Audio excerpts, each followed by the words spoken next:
where the demand for accountability is met with retaliation, and where communities are asked to accept violence without truth and power without oversight. We are here because the killings, or rather I should say the murders, of Renee Good, of Alex Peretti, here in Minneapolis did not happen in silence. There were witnesses there. It happened in public, in front of neighbors, cameras, and communities who saw, recorded, and continue to remember.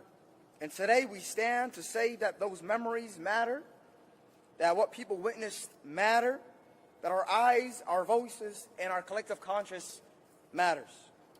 This press conference brings together a broader civil rights coalition to confront the political targeting of organizers, the unchecked expansion of the militarization of ICE here in Minnesota, and the criminalization of dissents under federal enforcement obligations.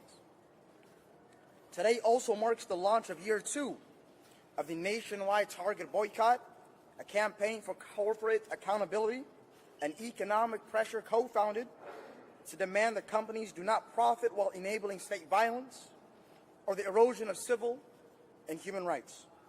You will hear today from leaders who have been on the front lines of this work and who are now themselves facing political retaliation for refusing to be silent. And up first we have civil rights activist, leader, and attorney Nekima Levy Armstrong. Thank you. Good afternoon. Thank you all for being here. I am Nekima Levy Armstrong, a civil rights attorney, an activist, the founder of the Racial Justice Network, as well as a former law professor.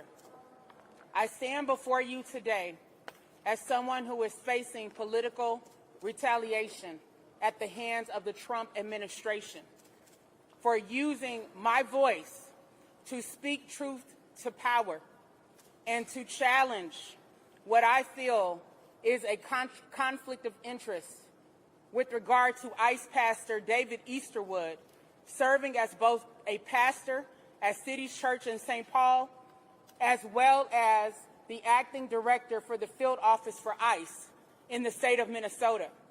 In that capacity, David Easterwood has condoned the conduct of ICE agents who have wreaked havoc upon the streets of Minneapolis, who have brutalized people, and who have murdered people, all while our government tells us to wait and be patient. Minnesotans have been extremely patient and have exercised restraint with regard to the level of violence, brutality, terrorism, arrests that have happened, violence against women, kidnapping of children, and on that our community has been forced to endure. We are here today to say we will not be silenced, we will not be intimidated, and we, the people, will continue to show up with our whistles and our voices as they bring guns and munitions to level against innocent people. Had Governor Walz listened to us weeks ago, following the killing of Renee Nicole Good, it is possible that Alex Peretti might still be alive today. Black organizers who have been on the front lines for many years trying to hold our government and law enforcement accountable for unwarranted state-sanctioned violence know this all too well. The government will look the other way in the face of oppression, abuse, and police brutality. ICE is no different. This is not only an immigration fight. This is a fight for police accountability. This is a fight for racial justice. This is a fight for our constitutional rights. And we must not forget that. We call upon the media to stop bowing to empire every time they put out a spin from the White House. That is a part of the problem. When we had the City's Church protest, it was triumphant for the people because we took a stand by going directly to the power and saying this cannot stand. You cannot serve two masters, because the whole foundation of the gospel message is to love thy neighbor as you love thyself. And Minnesotans have been loving our neighbors and putting our bodies on the line while ICE has been attempting to destroy our neighbors. And so as we had a triumph for the people, what did the media do? The moment the White House came out saying that they were going to conduct a so-called investigation, that became the headline. And that is a way of bowing to empire and silencing the voices of the people. It's unacceptable and it's unconscionable, especially to see our hometown media publications that know exactly what is going on here bow to empire and make a headline about J.D. Vance coming to town. Who gives a damn if he comes to town if he is part of the empire that is destroying our community? We need to amplify the voices of the people who are out there in the freezing cold, day in and day out, making sure that Minnesota does not yield to fascism, authoritarianism, or tyranny. I stand before you today as someone who was arrested just 1 week ago, following statements from Kristi Noem and others that arrests were coming. A few of us, or at least 4 of us, went to stay at a local hotel just 8 minutes away from the federal courthouse in the event that arrest warrants were issued so that we could work with our attorneys to turn ourselves in. When we found out that arrests were imminent based on media reports, then what we did was reached out to our attorneys and we asked them to contact the U.S. Marshals and the U.S. Attorney's Office to see if arrest warrants had indeed been entered. My attorney, Jordan Kushner, specifically made those calls, and he did not get answers regarding arrest warrants being issued. What followed after that was the FBI conducting surveillance upon us. As a matter of fact, they are still probably conducting surveillance upon us. They came to the hotel where we were staying, apparently looking for us, surrounding the hotel, and even doing a stakeout in the room across the hall from me. At one point in the middle of the night, I opened the door to my hotel room. Well, I didn't open the door, but one of my friends opened the door to my hotel room to go to her room next door. As soon as she did, we saw a man run out of the hotel room across the hall from mine and started chasing her. And I closed the door and locked it because of the aggression that I saw and felt from that person, who turns out to be an FBI agent. There were multiple FBI agents in the room across the hall, and they tackled my friend in the hallway and were physically abusive towards her, manhandled her, bumped her head, and even caused a concussion. Why did they do this? Well, my suspicions at the time were correct, because they thought she was me. Even though I am several inches taller than my friend, they thought she was me, and they were attempting to manhandle her. Now, mind you, I am a brain tumor survivor, someone who has had neurosurgery to stay alive. And these goons were willing to tackle and attack me in the hallway, not saying freeze, not saying you're under arrest, but acting like they were on a football field with regard to the brutality that they exhibited towards another black woman, again, thinking that it was me. That's absurd and it's unconscionable. And when I closed the door, I made sure to reach out to our attorneys and ask them to get to the hotel as soon as possible because we were under attack. And we did not know what lengths those FBI agents would go to. It's really sad that the hotel compromised our safety by cooperating with federal agents at the time and allowing them to set up a room next door. Now think about the lengths that the FBI went to. Think about the lengths that Homeland Security went to. Think about the lengths that the White House went to try to capture nonviolent protesters at a church. Meanwhile, they have yet to conduct an investigation into the killing of Renee Good and the killing of Alex Preti. As a matter of fact, what did they do after Renee Good was killed? They lied on her and claimed she was a domestic terrorist. The President of the United States lied on her and claimed that she tried to run over ICE agent Jonathan Ross.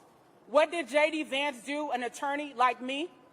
Misstated the law, claiming that federal agents had total immunity, and then tried to backtrack his statements after Alex Pretty was killed.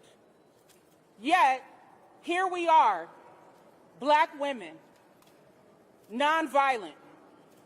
Our only weapons are voices. Being treated like Hannibal Lecter. Being treated like a mass murderer. Tell me, where is the justice in that? And media, you have a responsibility, as I said before, because you all participate in spinning headlines and turning us into criminals. Even though we are standing up for the poor, we're standing up for the vulnerable, we are standing up for the truth. Now let's talk about what happened when we got into the federal courthouse. So upon our arrest, let me backtrack. Upon our arrest, you saw that I was calm, cool, and collected when talking to the FBI. I asked them specifically, why are you recording? And the response was, oh, it's not going on Twitter or anything. They asked me to record, which I thought was really odd.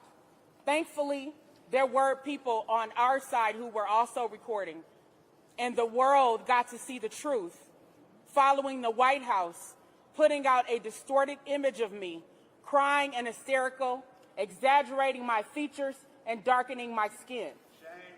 That is what they did to O.J. Simpson, darken his skin. So this is a pattern. This is a part of caricaturizing black people and trying to make people afraid by saying this is what will happen to you when you stand up against a corrupt, fascist, and authoritarian government. But you all see that I was not afraid.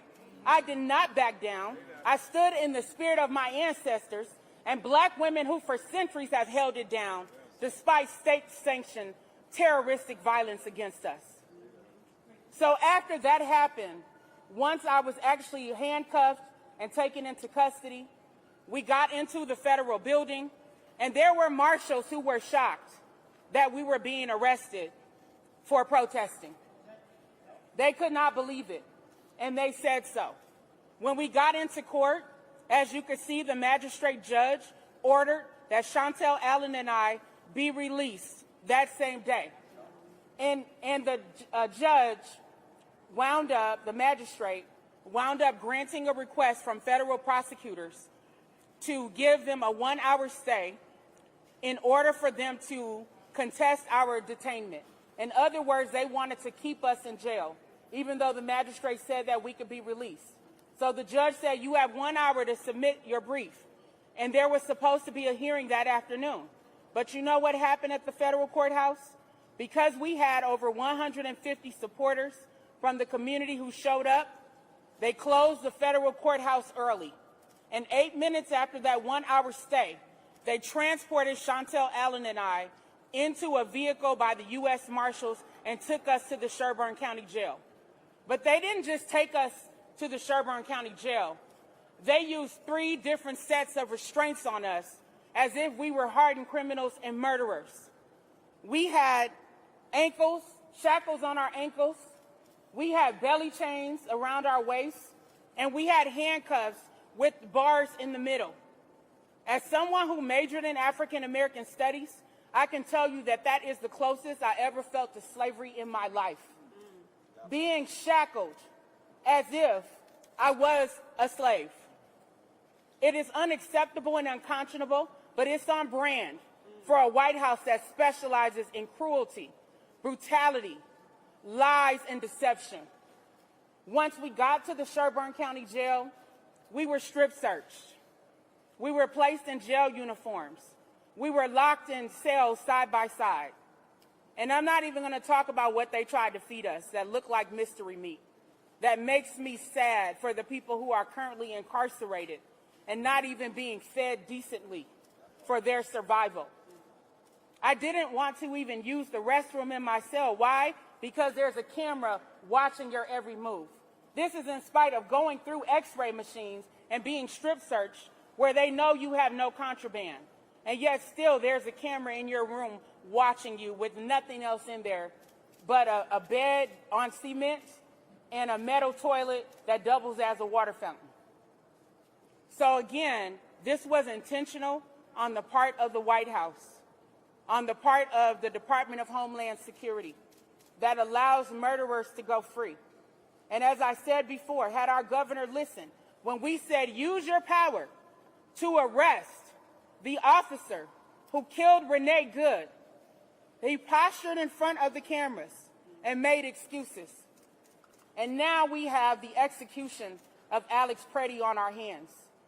Now, what did you all witness? What looked like a gang initiation or a beating. Let's call it what it is. I know the media says, oh, Alex Preddy died as a result of an immigration crackdown. That's too mild for what we are dealing with here.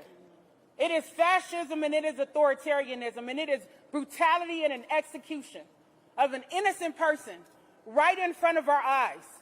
If any of us had done that, we would have been demonized. We would have been under the jail. But what did the White House do? They allowed those murderers to escape from the state of Minnesota. And then after the governor had a phone call with the president, he tried to appease the people by talking about the tone shifting. That's not enough. Who gives a damn if the president's tone shifts, if we still have an ICE occupation here in the state of Minnesota? They should have been arrested. They still should be arrested, and there needs to be accountability. Thank you.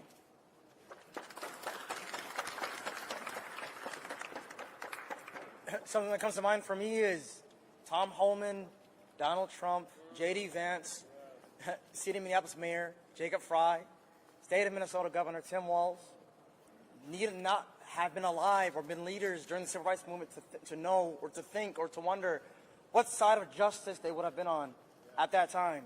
Their actions in Minneapolis, in Minnesota, this month alone is a reflection of what side they would have been on in justice. Next, I would like to bring up the co-founder of Black Lives Matter Minneapolis and St. Paul Public School board member Chantel Allen. Thank you. It's Black Lives Matter Twin Cities, and I'm also part of the National Black Lives Matter Grassroots Organization. Nekima said it best about everything kind of we went through.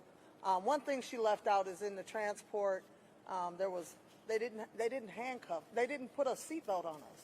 So they had us shackled, and then our arms were chained to our stomach, and our feet are chained together, and we're in the back of this ride, and they didn't give us a seatbelt, and they were just driving reckless like they were trying to Freddie Gray us.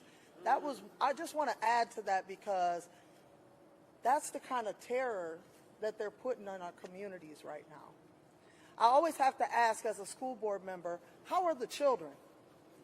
We keep talking about our neighbors, we keep talking about community and adults and what's happening to protesters, but our children are witnessing this level of terror right in our city right now. Our children are going to online learning right now just to avoid being exposed to this terror. And if you think because your child is a citizen, they don't recognize what's happening, you're wrong, because these conversations are happening on the playground. Their friends are being taken. Their friends' parents are being taken. Their teachers are being taken. Their mentors are being taken. The people that they love are being just stolen away from here, and all they see is the violence attached to it. What is this going to do for our society in 20 years? How are our children going to feel about our government, about our people in 20 years after they're seeing all of this during their foundational years? That concerns me. A week before all of this went down, we had thousands of kids walk out of school to say, take a stand. Arrest Jonathan Ross. Do something. We're afraid. We're down 500 kids in our school district right now of children who are just afraid to come to school. We're projected to have another 400 next year. That's 3 schools worth of children. We're not talking about a few absence and we're going to be able to just keep functioning. We're talking 3 schools worth of children who don't even want to come to school because they're afraid to stand at the bus stop. Children who are afraid to go to the corner store, to their sports games, to their things that they love the most. They're being confined in their houses. When, as a society, are we going to say, let's protect the children? That's right. Let's protect the children. Let's do everything in our might to protect the children. And I'm here to say I'm willing to do everything in my might to protect all of these children in this Twin Cities. They should not be exposed to this. And we need serious accountability right now, and we need ICE out of our city so that we can go back to safety and we can start the healing process so that this doesn't continue to trickle on for the next 50 years. I'm Chantel Allen again. Thank you all for being here. And this has been a horribly traumatic experience for me and my family, for Nekima and her family. But it is a horribly traumatic experience for our small children, y'all. Pay attention to our children.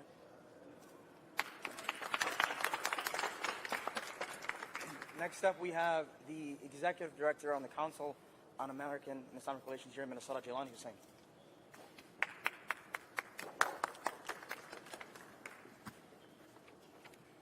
First and foremost, I want to just acknowledge the incredible leadership, the incredible gift that Minnesota has in these two incredible leaders, in Dr. and Reverend and Professor Nekima Levy Armstrong, and Chantel Allen, someone who not only is on the streets but takes deep passion in supporting our children and our youth. We are indebted, Minnesota is, the whole country is, for your steadfast, for your leadership, for continuing to stand up.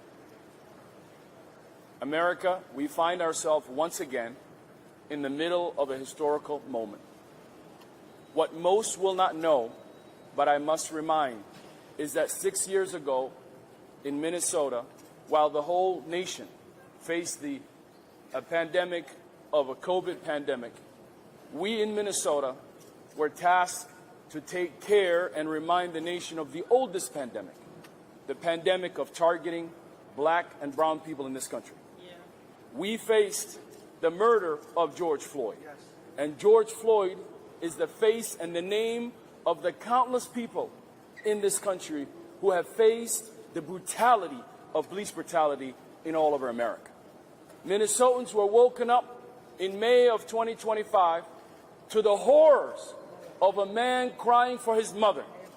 May of 2020, the cries for his mother. And he moved us in Minnesota in ways Minnesotans did not expect. But that movement didn't happen just in Minnesota, it happened globally. And in this moment, we find ourselves once again, an administration targeting our state, not knowing that Minnesotans have already been dealing with a moment like this. When the cameras left and everyone left, we still carried the legacy of fighting for justice for George Floyd. It never left us. And for many Minnesotans, once again, we find ourselves in a moment where government, state-sanctioned violence is being targeted against innocent people. The same people here in Minnesota are once again standing up and showing the rest of the country what it's like to fight for justice, what it's like to fight for our neighbors. And this president, this administration did not know the resiliency of our state, and they are meeting it head on today. When we say ICE out of Minnesota, we do not mean ICE out to go somewhere else. We are showing the nation that a warm heart on a cold corner and a whistle and a people who wake up every morning taking care of their neighbors will defeat any ICE operation anywhere in America. Anywhere in America. And for those who still believe in the lies, I want you to know that we are in a moment where this administration and those who support are attacking the idea of truth. But for those who stand for truth will know that in this moment that we are going to win. They lied about the murder of Renee Good. They lied about the murder of Alex Preddy. They lied about the murder of Keith Porter. They lied about the murder of so many others. But those lies were so big that the entire country could not hold on to these lies. And they are now in a moment where the Americans have to decide, are you on the side of right and justice, or are you on the side of failure and falsehood? And I know for sure the country is choosing the side of moral clarity and justice. I know there are institutions in this country that are afraid to say standing up peacefully and protesting is a wrong thing. But Minnesotans came out just a week ago in the coldest of our days We knew how to put on the right socks and the right shoes, and we knew how to come together, and we also knew how to see each other, because we have done that in the middle of a pandemic. We showed up on those streets in the middle of a pandemic, where we wore masks, but we were still together. And in the coldest days, we have stood up in this moment. But I want to take you to how Minnesotans are leading the nation. After Target, out of nowhere, decided that they were going to be the leaders of diversity and inclusion. And they did. They profited off of that. They got us all into their stores. They brought our products into their stores. They showed that they were going to do something, but we knew that the billions that they promised, none of that actually happened. And for the first time, before even Trump even put out the damn press release, they were the first ones to turn back on their neighbors, to turn back on George Floyd and the promises made by so many Minnesotans. They were the first ones to turn back and look straight at us and say that they do not care. But guess what? Here in Minnesota, by the same leaders that you're seeing right here, Dr. Nekima Levy Armstrong and Monique Colors Doty and myself started and launched the national Target boycott. They said that we couldn't do it. They said that we were asking for a lot. But in this past year, the country has responded. Women across all of America decided that they're going to find diapers somewhere else. They're going to find milk somewhere else. They're going to use dollar diplomacy to showcase that diversity and inclusion. We are not going back. We're only moving forward. And any company that signals that we're moving back is a company that will go back to the times when they didn't exist. And for this past year, not only did we see less people shopping at Target, but we have seen Target not recover from the decline of their stocks. In fact, Target at this moment, as I speak to you, is a no-buy stocks. Anyone who buys a Target stock is a fool in today's society. But why am I talking about this one-year anniversary in this moment? Because for those who did not believe that Target would do such a thing, turned back against his neighbors, became the front lines of the economic justice that ICE was doing to us. Not only did the Target parking lots become safe haven for ICE agents, we saw Bavino walk inside Target as he owned Target. And for many people, they woke up to the idea that Target is involved. They have been involved from the beginning. They refused to stand up for the people, and it's the people who took their purses back and decided to shop somewhere else. Yes. We are asking today for the Americans and others across this country to ask, what can we do? It is time to stand up for who you are. It is time to stand up for companies that care about you. Companies who refuse to quote to this president, refuse to acknowledge the fact that this moment is a moment for Americans, a moment for all of us. And that is why we're encouraging every person to stand firm and commit to standing up and stand for this boycott. We're asking for the moms and the dads and the people across this country. Target is the front line. Target is the company that we need to put pressure on. And for the Target corporations, we have already heard from your customers, but most importantly, we even heard from your staff that it's chaos inside Target, that many people in senior positions are leaving, and the company is spinning. And we're going to learn about the fourth quarter in just a few weeks, and it will not be good because the people in this moment are standing up. And that is the embodiment of the best thing. And I'll end with this by saying, it's not just the Target boycott. It is the Target boycott. Stand up for the Target boycott. Don't make it a side project. Make it the issue. Stand up for your neighbors. And in this moment, when we teach these companies that the power of the people organized can always win, we can win. And to all of Minnesotans who has saw the charade of this government, the charade, that they would arrest peaceful protesters faster than arresting those who murdered Renee Good and Alex Perry is a sign and a testament that what is happening to us has nothing to do with justice, nothing to do with that. And we know for sure that justice delayed is justice denied. They are denying our justice. They are denying the justice for Renee Good and Alex Perry. But I know these moments have come before where governments and leaders think that they're above the law and they're not accountable to the American people. I believe in the spirit of the American people. I believe in the Minnesotans from all across this state who are standing up showing what it's like to be in a great America. We are asking for both state officials as well as Hennepin County and others to bring state charges to the murders of Renee Good and Alex Preddy. We should know by now who shot and killed Alex Preddy. We don't need to know that they've been off duty. We need to know that they're arrested for the murder that they committed on broad daylight. America and Minnesota, this moment will pass, and we will be better for it. But I ask you the question that maybe Renee or Alex may ask. If I am killed in the broad daylight, what did you do to safeguard yourself, your neighbor, from the same type of targeting? In this moment, we in Minnesota will de-ice. And for this moment on, we will not allow ICE to operate anywhere else in America, because the great people of Minnesota were targeted, assaulted, overwhelmed, occupied. But we came up with our little tater-tot hot dish and cool whatever we are and passive aggressiveness, and we showed the rest of the country that warm hearts in Minnesota can defeat ICE. And we will melt ICE here, just like we melted Bovino. And it is over here in Minnesota. Stand with us and be like a Minnesotan, because justice delayed is justice denied is justice delayed. And in this moment, we ask every single person to demand justice by any means necessary. There you go.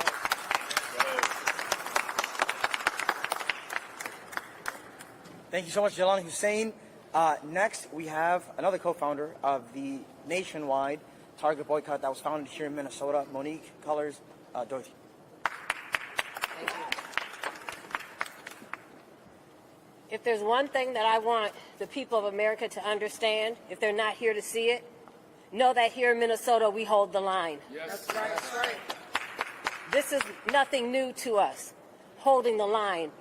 It's just gotten larger with ICE. And that's why we can come out and be so damn good at it. Yes. Right.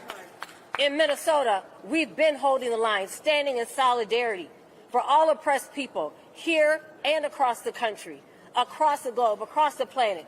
We've been standing for a free Palestine. We've been standing for a free Congo. We've been standing for the people of South America.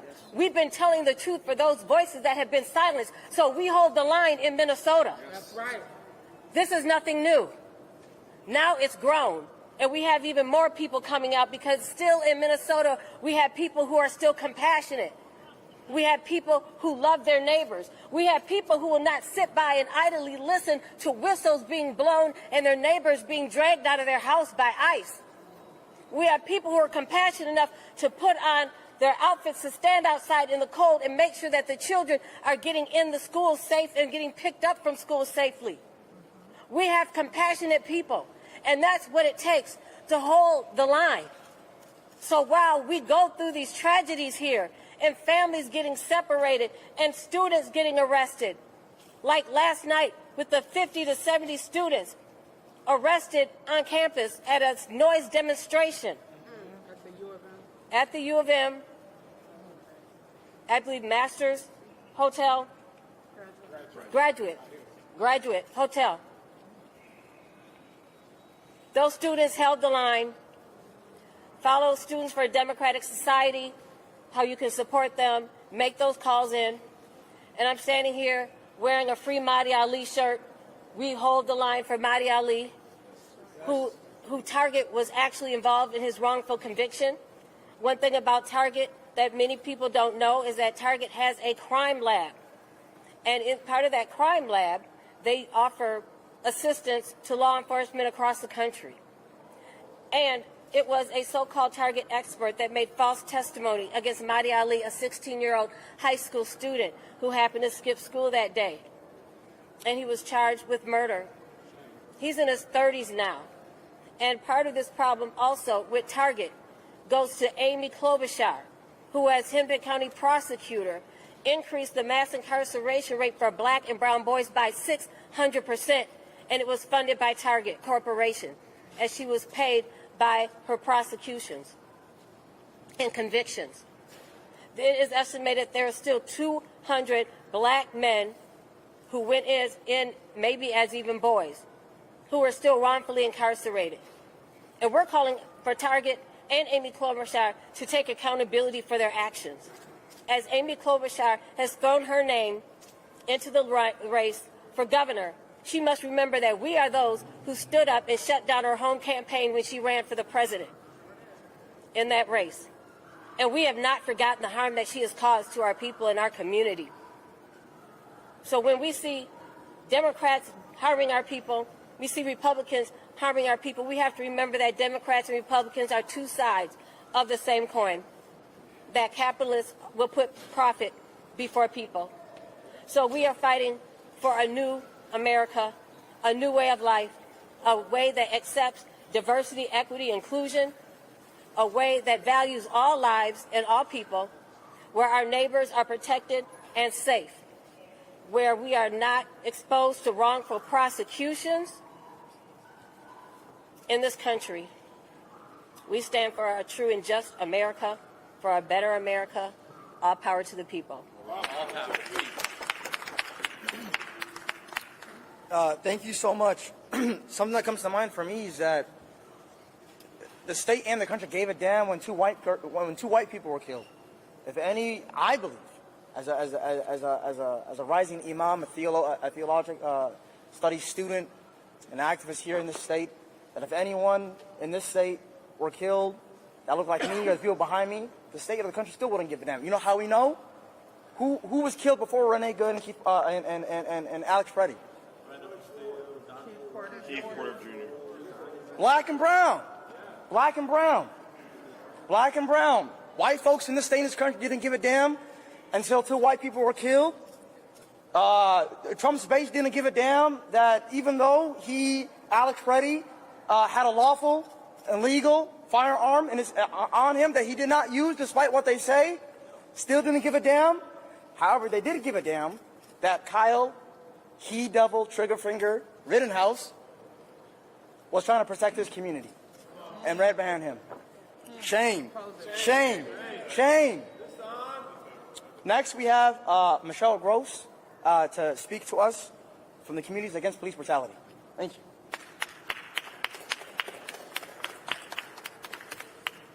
Good afternoon. My name is Michelle Gross, MICHELLEGROSS, and I am president of Communities United Against Police Brutality. Folks, the fix is in. I'm trying to get this out of my face. There we go. Is that a little better? Okay, got it. Okay. Y'all, the fix is in. Yesterday, 16 constitutional observers who had been exercising their First Amendment protected rights by using whistles and cell phones to videotape ICE agents were charged with, quote, interference with federal agents. Pam Bondi has promised more such charges. Then last night, 67 protesters were pepper sprayed and arrested by University of Minnesota police on charges of, quote, unlawful assembly for protesting the lodging of ICE agents at the Graduate Hotel. Meanwhile, we are still working to defend 3 people who have been charged for exposing that the regional director of ICE is a pastor at a church. Yet not a single ICE agent has been arrested. These latest arrests appear to be the result of a deal with the devil that our public officials are making behind the scenes with Tom Homan. Yet no such deal seems to have been made for the federal government to turn over the murderers of Renee Good and Alex Preddy.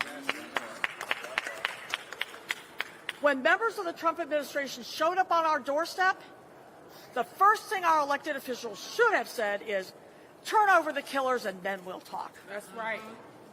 So now, while the community protects and defends each other with whistles, cell phones, and grocery deliveries, our local law enforcement has been gifted to ICE as an extension of their assault on the community, apparently in exchange for getting a few of their federal demons off our streets. Members of this community have won the hearts and minds of the people across this country with our love, our generosity, and our courage. People everywhere have joined with our demand for ICE out. But once again, the elected officials have found a way to snatch defeat from the jaws of victory. That part. Basically trapping us in the middle. Let's be clear. We will continue to stand with our neighbors. We will continue to defend our neighbors, and we will continue to do what we need to do, no matter what deal our elected officials make. Waltz, Fry, and the rest need to knock off these compromises. Our demands are clear. Turn over the cops that murdered Renee and Alex. Drop the charges on all protesters. And finally, get the hell out of Minnesota. Yes. Thank you. Emphasis on the last part. On all of it. All of it, right? All right. Next, we have activist and leader William Kelly speaking to us next. I'll take your place. Last time I checked, the Department of Homeland Security was created to fight terrorism, to protect New Yorkers and other Americans from a threat. But then why did 1 week ago a Homeland Security agent put an M4 in my face? Not trained, he didn't have it shouldered properly. He was holding it with one hand, but he came out as I peacefully surrendered myself. And he put it in my face with no training, with anger. They dragged me back into a cell and put me in chains, as people have spoken before me have mentioned. And they mocked me. They took pictures of me like I was some catch of the day, like I was the terrorist that they captured in Al-Qaeda. I'm a veteran. I'm an activist. I'm a man of peace standing for the dignity of all Americans, of all humans. Why am I being persecuted for this? Make it make sense. Americans, I ask that you remember the Constitution. You remember that this nation was founded on liberty for all. All people are created equal. So remember this, Americans. Get off your couches. Join in solidarity with your Black, Latino, and immigrant communities, because you have more in common with them than you do the billionaires. And do it peacefully. We have the First Amendment for a reason. That's all I've ever done, is raise my voice in the name of the Constitution, in the name of humanity. So please get in the streets now, Americans, and do not let them silence our voice. Do not go quietly into that night. All power to the people.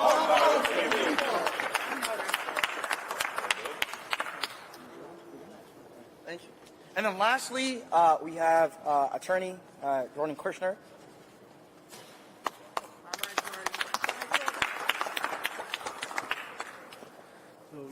We're in the heat of struggle against fascism here. The fascist takeover by the Trump regime. Fascist takeover by the fascist Trump regime.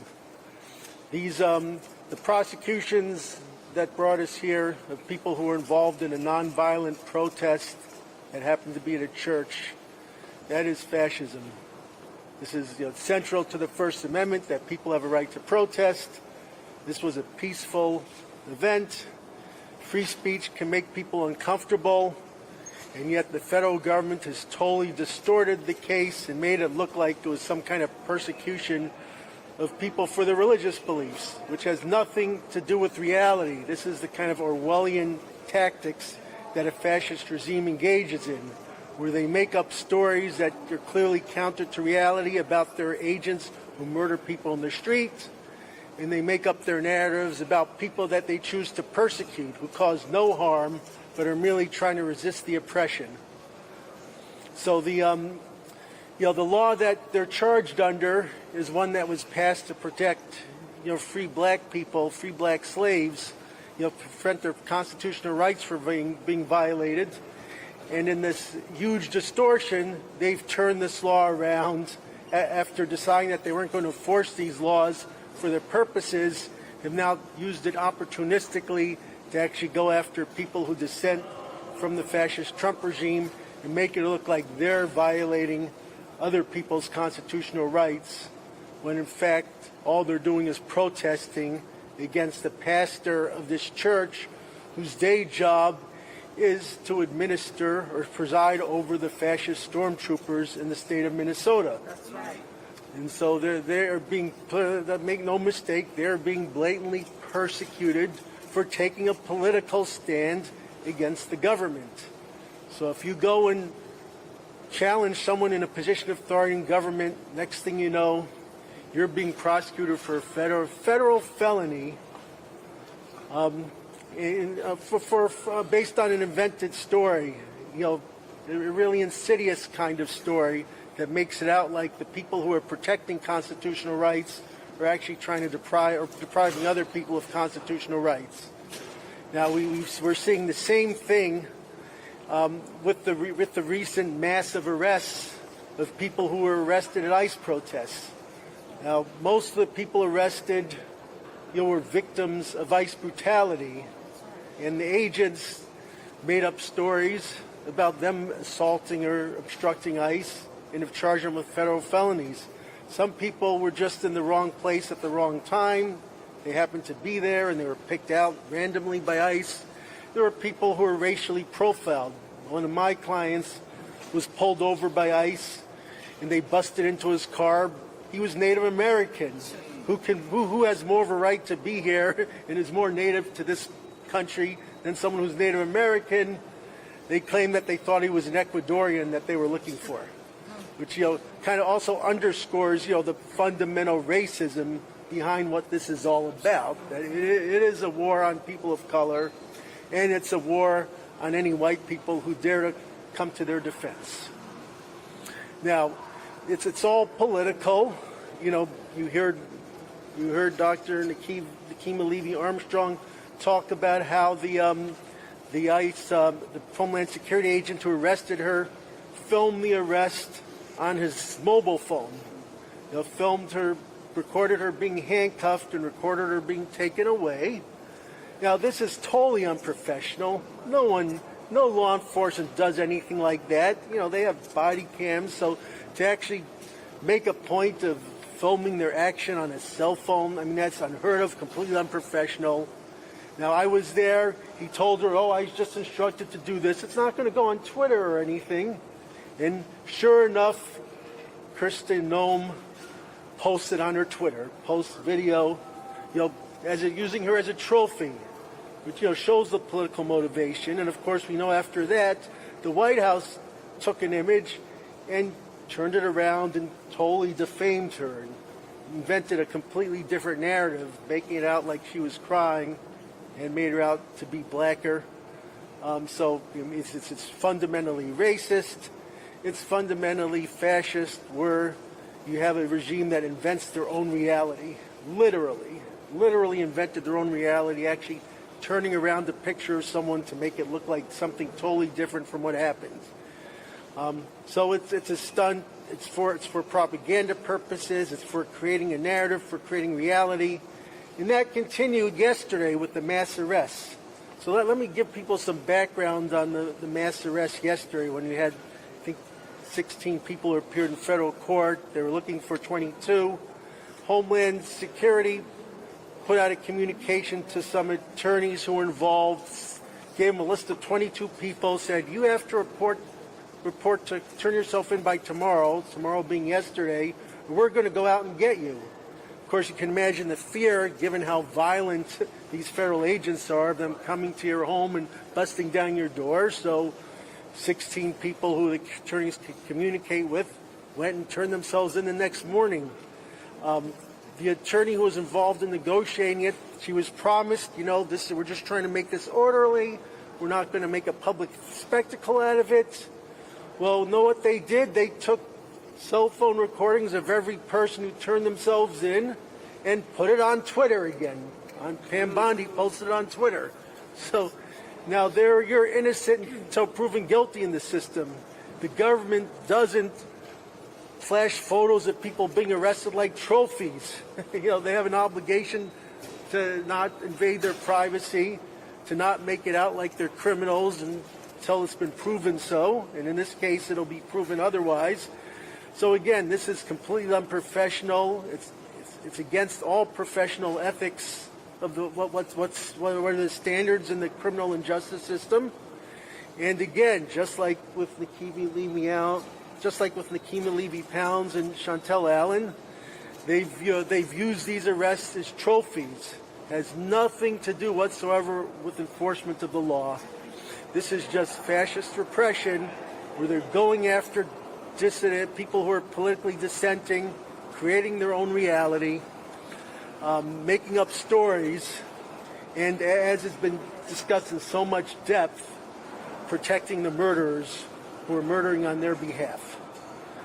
It is essential at this point to resist in every way possible, because they are on the verge of losing, and that's because the population of Minnesota has decided they're not going to accept it.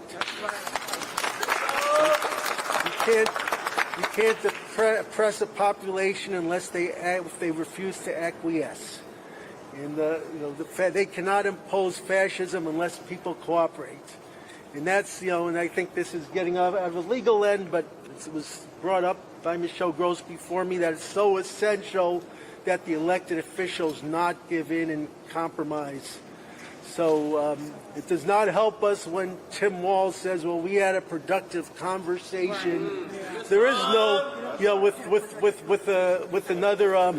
with another fascist who's replaced Bovino, Tom Homan, who accepted a cash payment of $50,000 for favor of the Trump administration, who's one of the architects of the oppression of immigrants, horrible person. And then you can't negotiate with this. Trump says, well, we'll take the people after you cooperate. There's no cooperation here. That's right. We cannot, they have to get out. There's no, we cannot sacrifice any immigrants here for our peace. There's not only can't we throw anyone under the bus because it's completely wrong for them, but we're also going to be throwing ourselves under the bus because this fascist regime is going to stop at nothing. Anything you give them, they're going to take more. That's right. And so we've got to fight these criminal prosecutions. We've got to do everything we can to mess up ICE's operations, not cooperate them in any way, because the only thing that they can understand is defeat. Anything that you give them, they're going to portray as victory, and they're going to do more, and they're going to keep oppressing us. So I think we all have to demand that Walz and Fry, that they not give in. I mean, I'm not a fan of Fry, but when he said we don't cooperate with them, we don't enforce immigration laws, and he was firm about that, that was the right thing. There's no way that it's in any way acceptable for the state or the local authorities to in any way help the feds with their mass deportation of immigrants, returning immigrants in. They need to protect everyone in this community against this fascist occupation until that occupation ends. Yes. Thank you.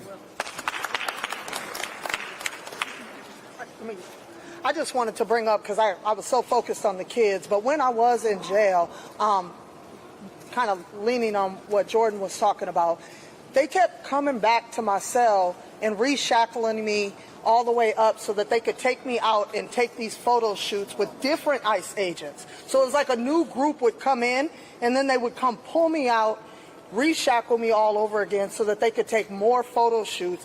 It was almost like they were taking pictures so that they can send them somewhere to say, hey, we got them. And that's what it felt like to me. And that happened to me like 3 or 4 different times with different groups of ICE agents that just came in, federal agents. I just wanted to put that out there. We'll take questions at this time. Jolly. The question is, you had an AI altered image spread of you from the White House. All 3 of you were arrested, had your names dragged across Kristi Noem and Ken Monnick's social media. My question is, how has been the fallout of that since your arrest? How has it affected your personal life? I know that many of you had to get security, you haven't been able to go to work. What's been the fallout of this online social media, I guess, exposure from the administration?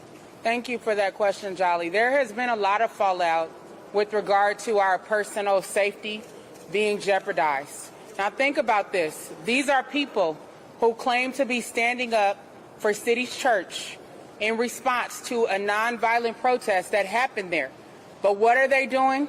Calling us the B word, calling us the N word, calling us apes and monkeys, and saying that we need to die. Calling our phones, emailing us, dragging us across social media, but supposedly these are people defending a church. I would expect that if City's Church does not agree with this behavior, that they would speak up and say that this is not in alignment with the Christianity that we practice, because it's certainly not in alignment with the Christianity that I practice and the God that I know, who does not depend on hate but focuses on love. And we are seeing an absence of love with regard to the way that we are being treated. And the White House and the President and Kristi Noem and Pam Bondi and J.D. Vance are all helping to foment that hate against nonviolent, peaceful protesters. They represent the federal government, which again is supposed to be the greatest superpower in the world. And yet they are leveraging their power against nonviolent, peaceful protesters while failing to hold executioners accountable for their actions. So all of us have been impacted in many ways. Our families have been impacted. But guess what? The God I serve is a protector. The God I serve is a defender. The God I serve is the God of truth, justice, and righteousness. That's right. And that's how we can continue to stand on our beliefs in spite of what they try to throw our way. That's right. Yeah, I mean, it goes beyond just my own personal family. I mean, our school board is also being threatened, and our schools are in high alert right now because of this. And, you know, it's just, like Nekima said, it's so crazy to me that people who are, you know, saying that they're Christian and defending the church, and they're sending off these, I'm getting death threats, I'm getting, you know, bad phone calls, emails. It's happening in every direction of my life. And it's like, are we here for God? Are we here for love? Do you want to, if you feel like we violated that in that moment, why wouldn't you want to teach us more love in that moment? I am too a Christian. I believe in God, and I know that our God is a powerful God, and like Nekima said, he is a protector, and he is a man of justice. And I will continue to stand with God and continue to walk with him, because I know that he will be able to change their hearts and minds into righteousness. It's my understanding that your belongings, including your cell phone, that was arrested and not returned. Do you have an idea of when you're going to get that back, or what kind of thinking as to why you're still holding on to it? My cell phone was confiscated along with Chantel Allen's, and we do not know why. We have not gotten our cell phones back, but we know that the FBI agents were desperate to get into our cell phones, which is an abomination as far as I'm concerned, and an infringement upon our privacy and security. Jordan? Yes. So we filed a motion to the court that's pending, where we've asked the court to order the federal government to return the cell phone, return Nekima's cell phone. Now, they were desperate to get that cell phone. After they completed the arrest of Nekima Levy Armstrong and Chantel Allen, they actually followed, the group of Homeland Security agents followed and stopped one of the attorneys who was on the scene, in her vehicle, and threatened to arrest her, thinking that she took the cell phone with her. They said, "You're hiding evidence, we're going to arrest you." They let her go. Then I got a phone call from a Homeland Security agent saying, "We demand that you turn over Nekima Levy Armstrong's cell phone, right away." I said, "Well, I'm not giving anyone up any property unless there's a court order." She said, "We'll get a court order." Then I saw her in court a little bit later, and she goes, "Oh, we found the cell phone. We have it." So they're desperate to get that cell phone. And, the reason is, and it's in my motion, it's filed with the court, is because there's not going to be any meaningful evidence of a crime with this nonviolent protest in the church. There's already tons of video of what happened. Anyone can look at it and see that was a nonviolent protest that's protected under the First Amendment. But they want to get all the information from the cell phone. They want to find out all her political activities, all her connections, so that they can harass the whole movement. And, it's documented on the White House's website, where they had this so-called national security memo that they published some months ago, where they're going after this, what they call a domestic terrorist network, using all the legal means they can. And know how they define a domestic terrorist? Anti-Christian, criticizing the United States. Basically anything that's against the Trump regime is defined as a domestic terrorism. Then, of course, you saw that when they labeled both the people murdered on the streets of Minneapolis domestic terrorists, and these were completely peaceful, law-abiding people. They labeled them domestic terrorists. So again, in this kind of fascist Orwellian terminology, anyone who's against the regime is a domestic terrorist, and they're subject to persecution. So they want, and I'm glad someone asked about the phone, they want that phone so they can get all the information and they can persecute as many other people who are involved in resistance as possible. We're waiting for the court to decide on that motion, and usually the government kind of has liberty to take cell phones when there's arrest, and it's pretty routine for them to extract all the data from them at this point. That can't be allowed to happen here because they're not searching for evidence of a crime. They're looking to expand their witch hunt and their persecution and their persecutions. That's right. Jordan and Nekima, real quick, when you were trying to turn yourself in, where do you turn yourself in if you want to turn yourself in when a federal government is making these comments on Facebook? And talk about that phone call that you had with the DOJ. What kind of arrangement was there? Was there an arrangement for Nekima and the others who were under suspicion? What options were there for those to go to the courthouse, the federal courthouse where you guys stayed at? And I think your last part kind of answered the original question, which is normally if you want to turn yourself in, if there's a federal warrant, you go to the courthouse, to the U.S. Marshal's office, and you turn yourself in.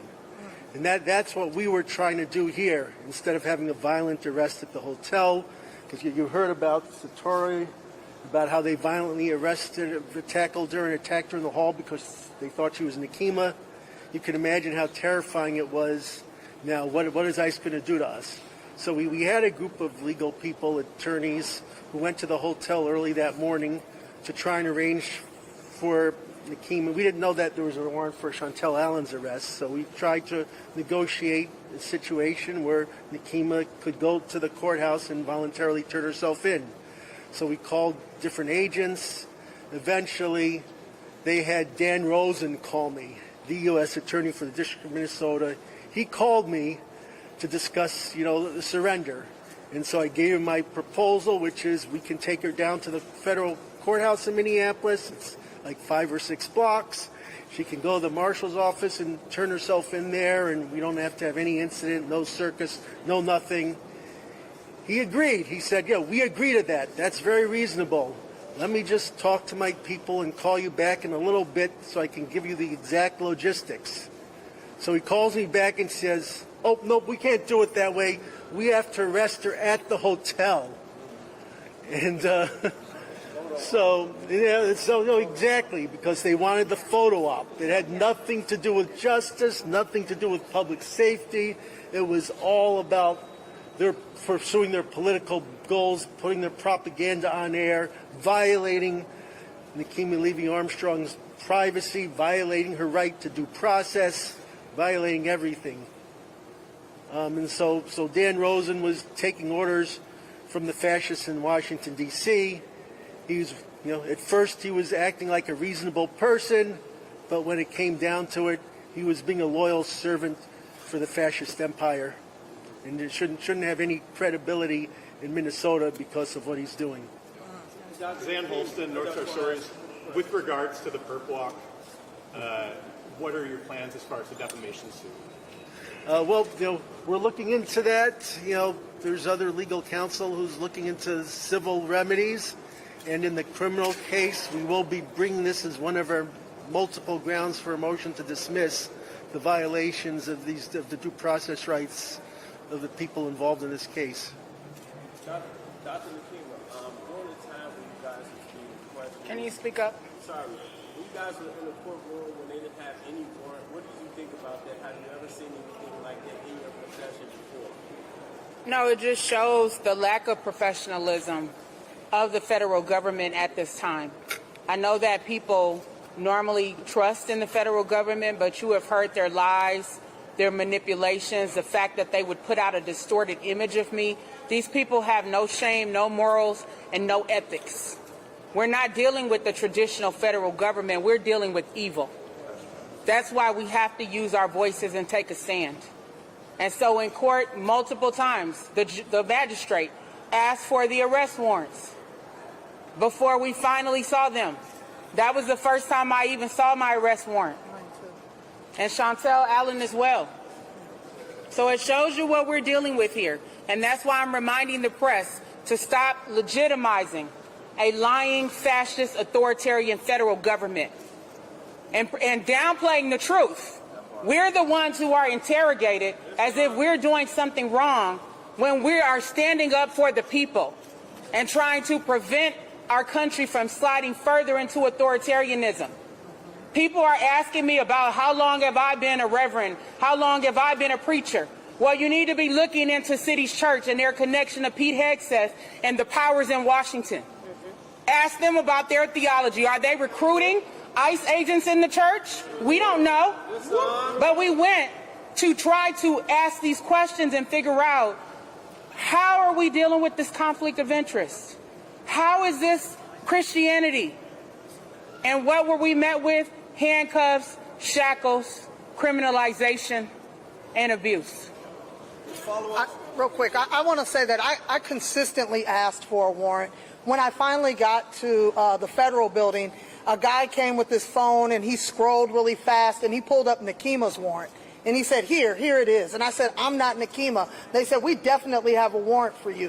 And so then they kept scrambling around and they brought a piece of paper that had my name on it. It looked kind of like a warrant, but it didn't say what I was charged with or anything like that. I said, this doesn't even say what I'm charged with or what it is. So I never really saw the actual warrant until we got in court and the judge demanded to have one. So. To follow up with your cell phone confiscation. No. We did what needed to be done. You see that we're unapologetic. People need to speak up. We cannot be silent, sitting on the sidelines. No one is coming to save us. That's it. Who keeps us safe? We keep us safe. Who keeps us safe? We keep us safe. Period. To follow up on the cell phone confiscation, Mr. Kelly, my understanding that the day after you were released, they came looking for your cell phone through a search warrant. So I woke up the morning after I was released. I woke up to a phone call at about 6:15 a.m. while also hearing whistles outside my residence that I was currently staying at. I go out and I look out the window and there's HSI agents at the back door of my neighbor's house. Upon answering the phone call, I hear them say, "He's in there, we got him." And they barged into my neighbor's house, even though I had been in court the day before and gave them my address. They barged into my neighbor's house with guns drawn just as they came to me. I'm a peaceful protester, but they barged into my neighbor's house with assault weapons. Where are we at, America? Where is our liberty? Where is our freedom? Remember the Constitution. Stand for the Constitution before it's too late, please. And they were looking for your cell phone. I believe they were looking for my cell phone. They had a warrant signed by a judge, but it did not say what they were actually looking for. So to bring it back to the murders and to throw the federal government out of it, what is the state and local, like, do they have jurisdiction to issue subpoenas, to start investigations, to arrest people? Yes, they do. Can you clarify where that is, please? Yeah, they can, I mean, the state can enforce any criminal violation that happens, within the state of Minnesota. Even if the federal and the county says no. Well, let me finish. So, I mean, the county can. So here's how. I mean, it does get more complicated. I mean, they can arrest someone and charge them with a crime, even if they work for the federal government. At that point, the federal government could say, federal supremacy. They're doing their job. The state doesn't have jurisdiction. They would take the case, remove the case to federal court, and the federal court would decide whether it's appropriate for the state to prosecute or not. And that would be a legal battle, but you can't have that battle unless they arrest the people in the first place, so it can play out. Let me just go back to the warrant. There was a reason that they wouldn't share the warrant, and that's because once we got the warrant, the magistrate demanded they turn over the warrant, and he had a reason because he had scratched out one of the charges and said no probable cause for that charge. So, they were charged with, conspiracy to violate civil rights. There was also a charge for violation of what they call the FACE Act. and he found that there was no probable cause for that charge, and they didn't want us to, didn't want us to find that out. So just to follow up on my question, is there any indication that our state and local officials are following up on their ability to arrest people and conduct their real investigation? I know that, I just see in the press Keith Ellison's assurances that they're conducting a thorough investigation, and I guess it's going to remain to be seen. Because people have pointed out that if there was video of anyone else shooting someone else in cold blood, they would be in jail right away. Right. And that's what we want the people to understand. All the posturing we've seen from our elected officials here in the state of Minnesota, they keep begging and pleading with Donald Trump to get ICE out of Minnesota, but they won't use the authority that they have right now to arrest these executioners, to arrest these thugs and these gangs who are terrorizing our community and who call themselves ICE. Drew Evans needs to be fired or to resign. He would not even put the BCA as the investigating criminal agency on the murder of Renee Good. So after we, as black organizers, applied pressure and we demanded a locally led independent investigation, after the federal government said that they would not cooperate with the BCA, we said this doesn't make sense. You can't trust the federal government anyway. Do your own investigation. And so then we had all these elected officials posturing before the cameras saying the same thing we said the day before. And then we had AG Keith Ellison and Mary Moriarty saying they would conduct an independent investigation.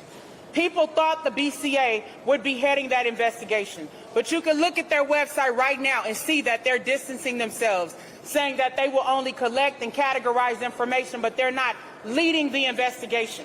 There is no law enforcement agency attached to the current investigation that is happening with regard to Renee Good. That is something that the governor could remedy. He could demand that Drew Evans, who is under his authority as the head of the BCA, conduct the investigation into the killing of Renee Good. And beyond that, what more do they need? They have witnesses, they have video. They have put many young black men in prison with far less evidence. So what are they waiting on? They know exactly who did these crimes, and yet they have let them walk away scot-free. We get jailed and shackled, and Jonathan Ross gets federal protection in front of his home. We get jailed and shackled, and the two officers who killed Alex Preddy are whisked away out of the state of Minnesota, and we don't even know their names or their identities because they're able to wear masks. Those are thugs, gangs. They need to be held accountable. Yes. Fascism.